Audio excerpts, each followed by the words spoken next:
예, 우리가 지난주에는 하나님의 뜻이라는 제목으로 하나님의 뜻으로 사도가 된 바울에 대해서 이 말씀을 나누었습니다. 우리의 주장을 펼치기 위해서 하나님의 뜻을 이용하는 것이 아니라 하나님의 뜻 앞에 우리 자신을 겸손하게 낮추어야 하는 것입니다. 하나님이 먼저 계셨고 그 다음에 우리가 존재했습니다. 하나님의 뜻이 있었고 우리는 그 다음에 사도가 되기도 하고 성도가 되기도 합니다. 신앙은 이렇게 한마디로 설명할 수 있겠습니다. 탑 다운, 위에서부터 흘러서 내려오는 것입니다. 하늘에서 비가, 은혜의 비가 촉촉하게 대지를 적시듯이 하늘의 놀라운 비밀들을 우리에게 알려주셨고 그 놀라우신 하나님의 뜻이 우리에게 전달되어서 우리가 그것을 소유하게 된 것, 가지게 된 것, 그것은 정말 하나님의 크신 은혜인 것입니다. 계시, 지난주 제가 말씀드린 대로 계시는 보여주신 하나님의 뜻입니다. 하나님의 은혜이죠. 이 시점에서 여러분이 한 가지 궁금하실 게 있을 것 같습니다. 사도 바울이라는 한 개인이 이 에베소의 교회에 쓴 이 편지를 왜 우리는 하나님 말씀이라 그러니까 개인적인 편지 아니냐. 근데 우리는 그것을 하나님의 말씀으로 받고 위에서 보여주신 계시라고 받고 있는 거죠. 이 부분도 여러분이 해결하셔야 됩니다. 이 부분이 해결 안 되면 이 말씀, 성경을 읽을 때마다 정말 하나님에게 주신 계시, 하나님 뜻으로 말미암은 정말 내게 주신 말씀이지. 이것을 정확하게 우리가 해놓지 않으면 우리 말씀 앞에 어떻게 설 수 있겠습니까? 그래서 이 부분을 제가 먼저 한번 설명을 드리려고 합니다. 이 부분에 대해서 가장 명확하게 우리에게 알려주시는 말씀은 원철이 나를 보고 있어. 네, 알려주실 말씀 디모데후서 3장 16절입니다. 같이 한번 읽어보겠습니다. 시작. 모든 성경은 하나님의 감동으로 된 것으로 하나님의 감동으로 되었다. 그래서 모든 성경은 하나님의 감동으로 되었다. 그래서 이 하나님의 감동이라는 말이 조금 한글의 의미와 뉘앙스가 조금 애매할 수 있어서 제가 어렵지만 헬라어 원문을 한번 찾아봤는데요. 그러니까 정확한 뜻은 하나님의 감동이라고 하는 정확한 뜻은 이 하나님의 감동이라는 두 단어로 되어 있는 단어인데요. 데오스라고 하는 하나님이라고 하는 단어와 푸네오라고 하는 단어가 결합된 말입니다. 그래서 푸네오는 불다, 숨쉬다, 이렇게 합성된 말이죠. 하나님의 감동이라는 것은 하나님이 호흡을 불어넣어 주신, 하나님이 호흡을 불어넣어 주신 그 말씀이다. 그래서 영어 성경 중에서도 ESV에는 이 원어의 그 느낌을 그대로 살려가지고 All Scripture is breathed by God, breathed out by God. 그러니까 하나님에 의해서 불어넣어진 이런 단어로 해석을 했죠. 뭐 NIV는 inspired 이렇게 되어 있지만 하나님의 감동, 하나님께서 불어넣어 주신 호흡을 불어넣어 주신 것으로 이 성경이 기록되었다. 자, 이 대목에서 여러분 한 가지 연상되는 장면이 있을 겁니다. 아담이 이 땅에 처음 생겼을 때 흙이었던 그 아담이 하나님의 호흡을 불어넣어 주심으로 말미암아 생명이 되었다는 말씀 창세기에서 기록되고 있습니다. 하나님이 호흡을 불어넣어 주심으로 말미암아 인간이 된 것입니다. 그야말로 그제서야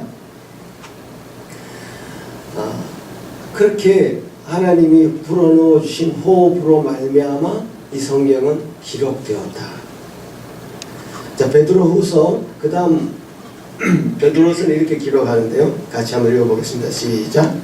예언은 언제든지 사람의 뜻으로 낸 것이 아니요 오직 성령의 감동하심을 받은 사람들이 하나님께 받아 말한 것입니다. 그래서 이 성경의 말씀은 성령의 감동과 감동으로 말미암아서 사람들이 하나님께 받아서 말한 것이다.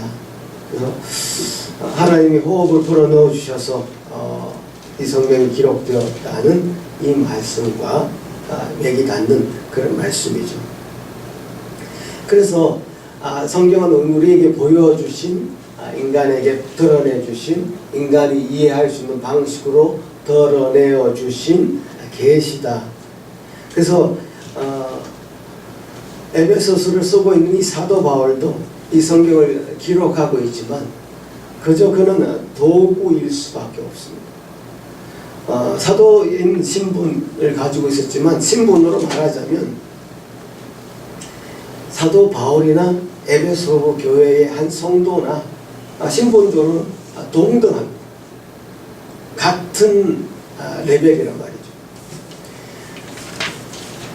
사도 자신이 하나님의 뜻으로 하나님의 부르심을 받아서 사도가 되었다는 것을 고백했고, 그래서 사도 바울이 하나님의 뜻으로 말미암아 사도가 되었기 때문에 하나님의 도구가 되어서 하나님의 말씀을 전달하고 있는 것이고 하나님의 뜻을 전달하고 있는 것이죠. 또 이 말씀을 받는 사람 입장에서도 이 편지를 사도 바울의 뜻이 아니라 하나님의 뜻으로 전달받고 있는 것입니다.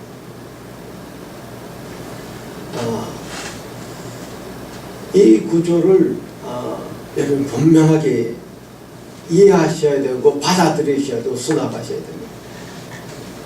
이 편지를 받는 사람을 일컬어서 한마디로 성도라고 했습니다.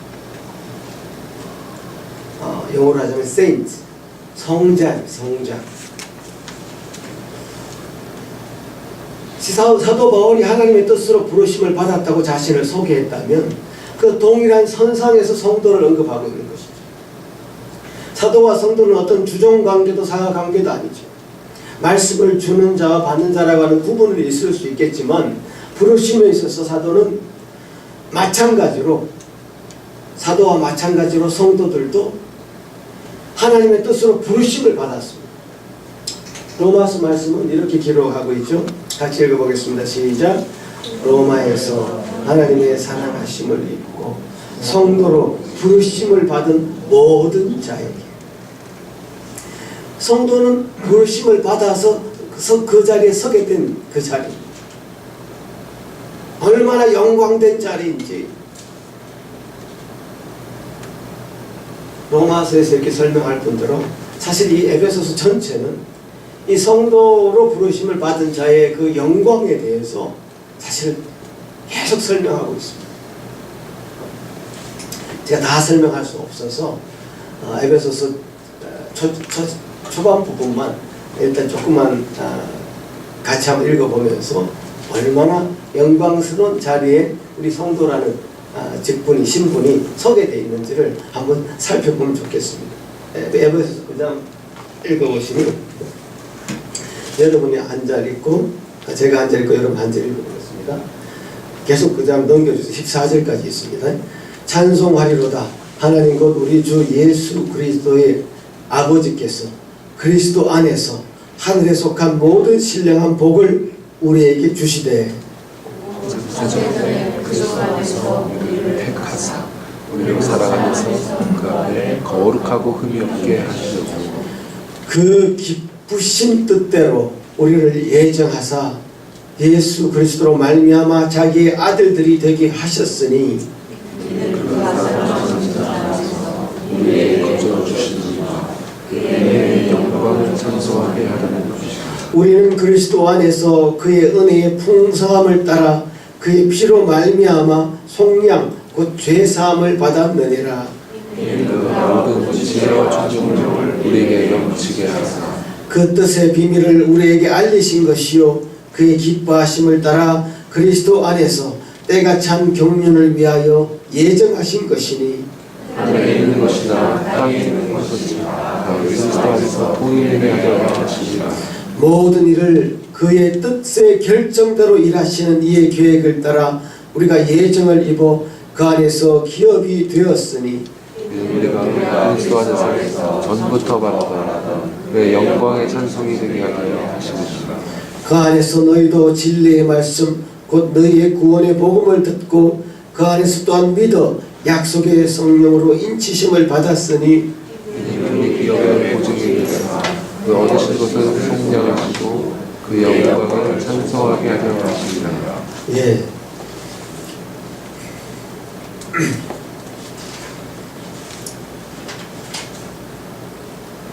이 에베소서를 앞으로 계속 읽어갈 텐데요. 이 에베소서를 참고적으로 제가 말씀드리면 고린도 전서를 읽을 때하고는 조금 느낌이 다릅니다. 고린도 전서는 고린도 교회에 일어났던 여러 가지 분쟁의 문제, 여러 가지 문제에 대한 대답을 하는 방식으로 사도 바울이 그 편지를 썼다면 이 에베소서는 조금 다릅니다. 학자들의 의견을 따르자면 이 에베소서는 에베소 교회에게만 보낸 편지가 아니라 회람 서신이었다. 그러니까 돌려보도록 그 소아시아 지역 여러 라우디게아 교회 여러 교회가 있었을 거 아닙니까? 여러 교회들이 돌려볼 수 있도록 회람하는 형식으로 편지를 썼고, 그렇기 때문에 에베소 교회의 한 지역적인 문제를 다루기보다는 굉장히 포괄적인 성도라면 분명히 알아야 될 교리에 대해서 기록하고 있어요. 그래서 여러분이 기독교 교리에 대해서 성경의 교리에 대해서 더 분명하게 접근하고 싶다. 그럼 로마서와 함께 이 에베소서를 보시면 좋아요. 왜냐하면 지역적인 문제라기보다는 성경이 우리에게 알려주고자 하는 분명한 진리를 아주 명료하게 처음부터 기록하고 있습니다. 그래서 어떤 학자들은 이 에베소서를 바울 신학의 면류관이요 절정이다. 또 기독교 신앙의 가장 권위 있고 가장 완벽한 개요다. 이렇게 칭찬의 말을 아끼지 않습니다. 제가 오늘 같이 읽었던 이 3절부터 14절 말씀 가운데 우리를 창세전부터 예정하셨고 택하셨고, 그리고 8절에 보면 그가 모든 지혜와 총명을 우리에게 넘치게 해서 그 뜻의 비밀을 우리에게 알리셨다. 그래서 진리의 말씀, 그 구원의 복음을 듣고 그 안에서 또한 믿어서 약속의 성령으로 인치심을 받게 되었다. 그 말씀을 듣고 그 말씀을 믿게 되었다. 이제 그것이 굉장히 핵심적인 내용들인데요. 그러니 우리가 성도가 된 것입니다. 사도 바울이 사도가 된 것이 아주 드라마틱한 스토리였지 않습니까? 지난주에 제가 말씀드린 것처럼 그 사람이 사도이기 때문에 그런 것이냐? 아니죠. 우리 성도들 한 사람 한 사람을 하나님이 그 자신이 가는 길을 되돌려서 하나님이 원하시는 길로, 하나님의 뜻하시는 길로 가게 하시려고 얼마나 많은 일이 사실 일어나게 하셨습니까? 제가 여러분 한 사람 한 사람 이야기를 개인적으로 들어본다면 다 그런 스토리가 있을 것입니다. 저도 원래 가톨릭의 그 3대째 내려오는 집안에서 태어났고 가톨릭에서 영세를 받았고 그렇게 살았던 사람 아닙니까? 아주 외형적인 그리스도인의 모습을 취하고 살 수밖에 없던 그런 사람이었죠. 그러나 이 천막 쳐놓고 예배드리는 그야말로 성당의 그 잘나 보이는 빛과 번쩍한 성당 옆에 초록의 초록색 천막 교회에 제가 첫 발을 디디면서 내가 그 성당을 더 이상 가지 않게 되었습니다. 이런 스토리가 계속 저에게도 있었고 여러분에게도 있었던 것이죠. 하나님 앞에 한 사람을 돌이켜서 하나님의 뜻하시는 길로 가게 하시기 위하여 얼마나 많은 사건들과 여러 가지 스토리를 우리를 통해서 보여주셨습니다. 제가 우리 아이들한테 얘기했지만 지금 믿음의 자녀들로 태어난 우리 자녀들 생각해 보십시오. 어떻게 그 6, 70억의 인구 중에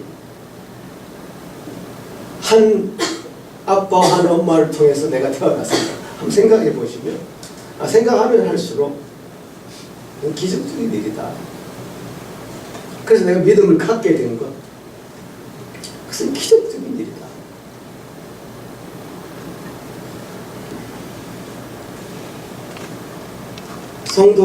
성도가 된 것은 사도 바울이 사도가 되게 한 것만큼이나 하나님의 그 길을 잡으시고 인도하셨다는 사실. 우리 이 선생님 지금 이 자리에 앉아서 예배 드리는 게 너무 놀랍습니다. 그 기적을 어떻게 우리 인간의 생각으로 20년 전부터 있어 왔던 그걸 꾸며서 할 수 있겠습니까? 하나님은 그렇게 우리를 택하셨고 부르셨고 인도하셨습니다. 그게 바로 성도의 자리에 있는 우리의 모습이란 말이죠. 그걸 어떻게 우리가 그것을 하찮게 여길 수 있겠습니까?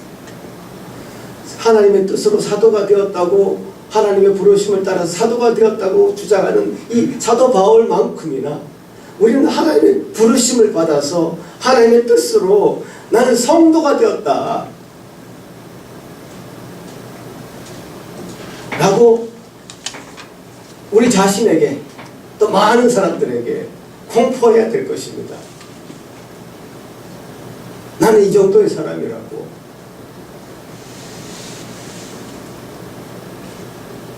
여러분 결코 하찮게 여기지 마시길 바랍니다. 여러분 결코 여러분 격을 낮추지 마시기 바랍니다. 성도는 구별되었다는 뜻이죠. 더 정확하게 표현하자면 분리되었다는 뜻입니다. 세상과 분리된 사람들이 성도입니다. 이 땅에 발을 딛고 살지만 이 세상에 속하지 않은 사람들이죠. 이 세상이 가지는 가치관을 따르지 않는 사람들이죠.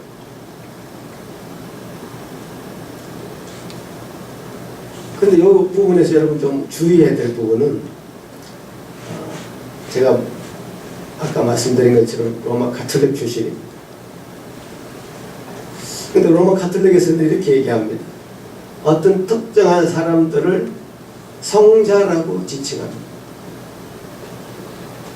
예를 들어서 사도 바울, 또 베드로, 성자의 반열에 오르는 사람들이 이런 사람이 있습니다.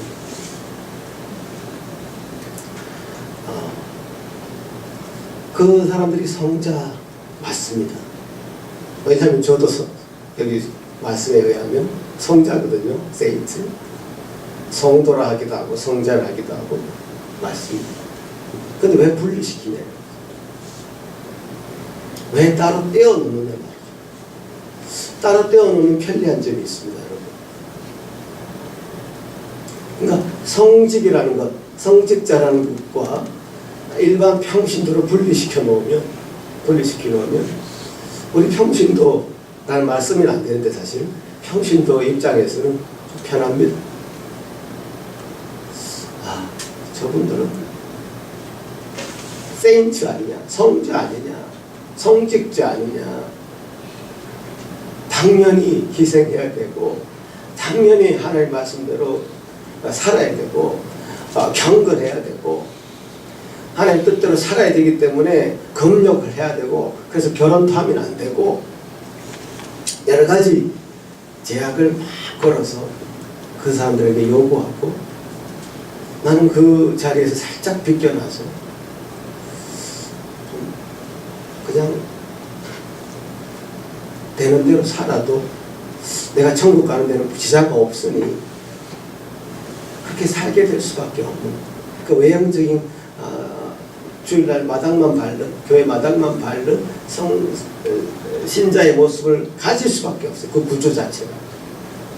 제가 우리 가족을 잘 알지 않습니까? 가톨릭 신앙이 어떤지 제가 잘 알지 않습니까?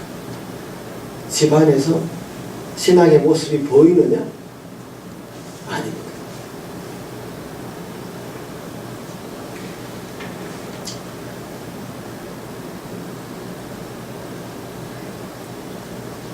그 부분을 유의를 하셔야 되고요.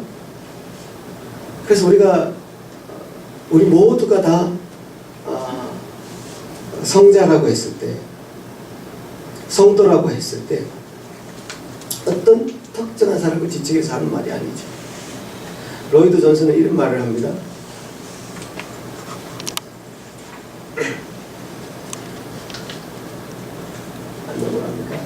같이 한번 읽어보겠습니다. 시작.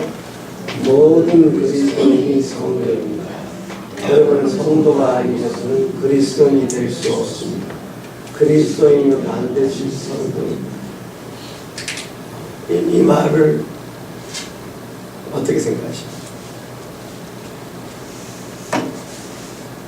성도가 아니고서는 세인트가 아니고서는 그리스도인이 될 수가 없습니다. 분리할 수 없다는 것이죠. 그리스도인이라면 성도의 모습을 가지고 있어야 된단 말이죠. 그러니까 성도라고 해서 어떤 외적인 성도는 구별된 사람이라고 했는데 외적으로 구별된 것들을 흉내낼 수는 있습니다.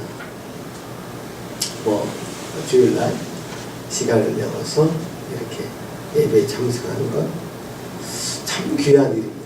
어떻게 이렇게 시간을 구별해서 낼 수 있겠습니까? 그런데 문제는 이런 것들이 좀 습관이 될 수도 있습니다. 다 그렇진 않지만 습관이 될 수 있는 위험 요소가 있습니다. 저와 같이 일하는 사람 중에 모슬렘이 있습니다. 이 친구는 지난 5월 6일부터 6월 6일까지 한 달 동안 라마단 기간이었습니다. 그 친구들이 라마단 기간에는 일할 때도 밥을 먹지 않습니다. 점심시간에 혼자 조용히 기도하러 차에 갔다가 오고 매주 금요일마다 라마단 기간이 지나서도 매주 금요일마다 그런 점심 먹고 나서 자기가 기도드린 장소가 있습니다. 모스크라고. 거기 항상 갔다 옵니다. 이 외형적으로 따지자면 우리가 그 사람들 따라갈 수가 없습니다. 얼마나 철저한지요. 그 사람이 교육자입니까? 아니죠. 일반 평신도입니다. 우리말로 하자면 경건에 철저한 사람들은 그런 모습을 우리가 사실 따라갈 수가 없습니다. 그러니 어떤 우리가 성도가 가져야 될 어떤 내적인 변화, 내적인 변화가 없는 외형적인 것만 실천하는 그리스도인 성도는 어쩌면 위선자를 만들어내는 아주 전형적인 방법이 바로 그겁니다. 예수님이 싸웠던 가장 중요한 대상은 불신자들이 아니었습니다. 불신자는 오히려 긍휼히 여겼습니다. 예수님이 죄인들과 가까이 지냈다고 그랬죠. 세리들, 장로들, 죄 지은 사람들을 긍휼히 여기는 마음이 있었습니다.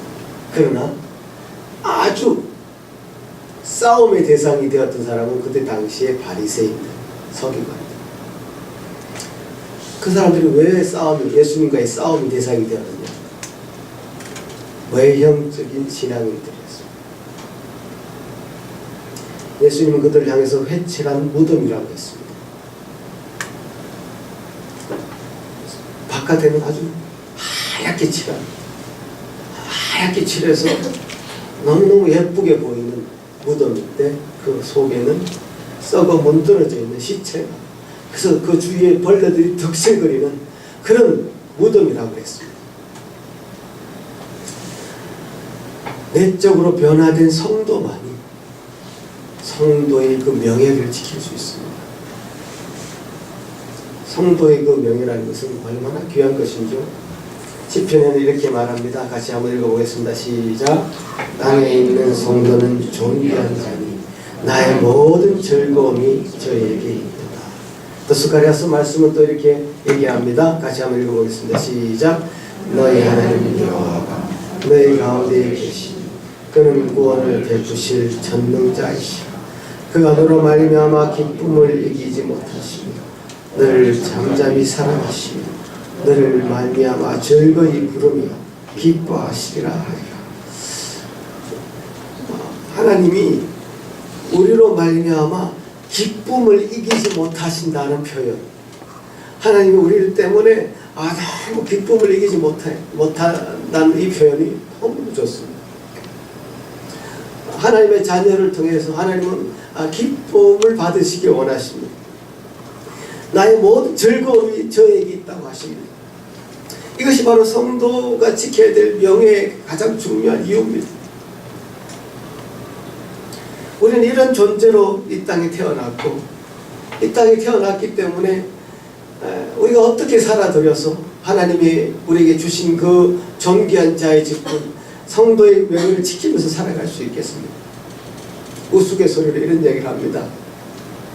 사람이 나이 들면 들수록 그 값어치가 떨어진다고 하는데요. 10대는 샘플이랍니다. 20대는 신상품, 30대는 정품, 40대는 명품, 50대는 세일 상품. 저는 지금 세일 상품 레벨입니다. 60대는 2월 상품, 70대는 창고 대매출 상품, 80대는 폐기 상품. 우스갯소리로 이런 얘기 합니다만은 믿는 자는 그렇지 않죠. 10대든 80대든 그리스도 안에서 존귀한 존재가 되었기에 우리는 모두 하나님 앞에 명품입니다. 성도가 되는 것이 우리의 뜻이 아니었고 하나님이 우리를 부르신 것이라면 우리는 하나님 원하시는 자리로 가야만 할 것입니다. 그 길이 바로 성도의 명예를 지키며 살아가는 길일 것입니다. 여러분 기억을 하실지 모르겠습니다. 제가 성도의 명예를 지키라 라고 하는 제목으로 고린도전서 6장의 말씀을 가지고 나눈 적이 있습니다. 기억하시는 분 제가 손 들으라고 말씀드리고 싶지만 마음속으로 손을 들어주시고, 그때 무슨 말씀을 이 말씀을 드렸냐면 고린도 교회가 내부의 문제를 가지고 그 내부의 문제를 가지고 교회 안에서 그 문제를 해결할 수 없어서 세상의 법정에서 자신의 문제를 해결해 달라고 맡긴 겁니다. 성도는 어떤 자입니까?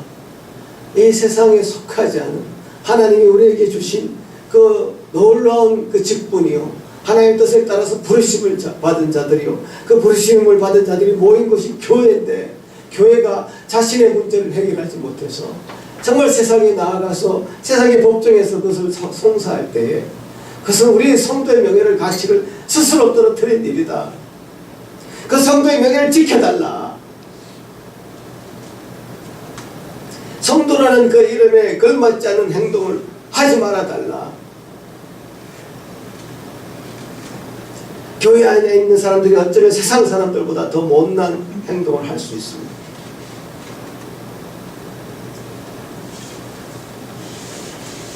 여러분이 성도라는 그 직분의 그 무게를 무겁게 느끼신다면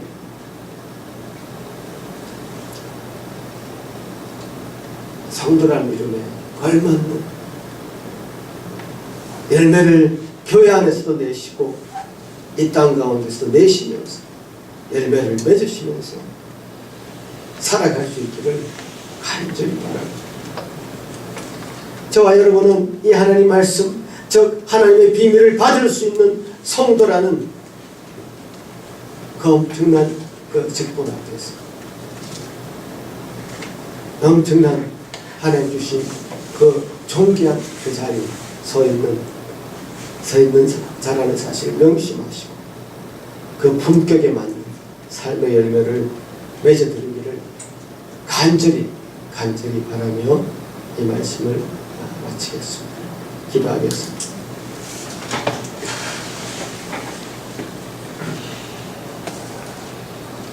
고마우신 주님 감사합니다. 자, 우리가 이 땅에 존재하면서 하나뿐인 인생을 살아갑니다. 주님이 우리에게 부여하신 부르신 그런 성도라는 직분을 부여받고 살아가고 있습니다. 오 주님, 정말 이 직분에 합당한 삶의 모습을 우리가 가지고 있는지 우리 자신을 한번 다시 돌이켜보는 그 시간 갖게 도와주시고 우리의 외형적인 모습에 그 가치가 분명히 있음에도 불구하고 더 분명한 더 높은 가치는 우리 내면이 온전히 변하여 성도의 모습으로 하나님 비밀을 맡은 자로 그 하나님의 말씀을 믿고 따르는 자의 모습 더 분명하게 나아갈 수 있도록 은혜 더하여 주시옵소서. 주님, 우리에게 주신 그 놀라운 은혜가 끊어지지 않도록 우리 심령이 나흘마다 주님 앞에 무릎 꿇는 제대로 되게 하여 주옵소서. 감사하고 예수님 이름으로 기도하옵나이다. 아멘.